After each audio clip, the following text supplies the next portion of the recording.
I think it goes back to the idea when we look at how we are accredited. We are accredited as one organization with 3 campuses. That's how the nomenclature of higher education oftentimes does that.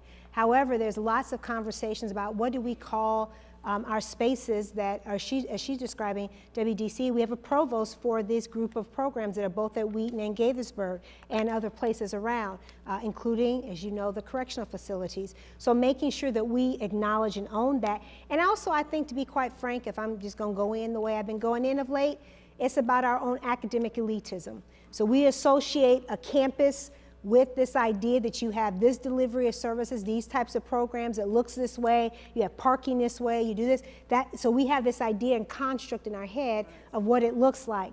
Part of what we have to do is to start deconstructing those constructs in our head about what it means to be a campus. When we have them, almost half of our students are taking courses in WDC&E.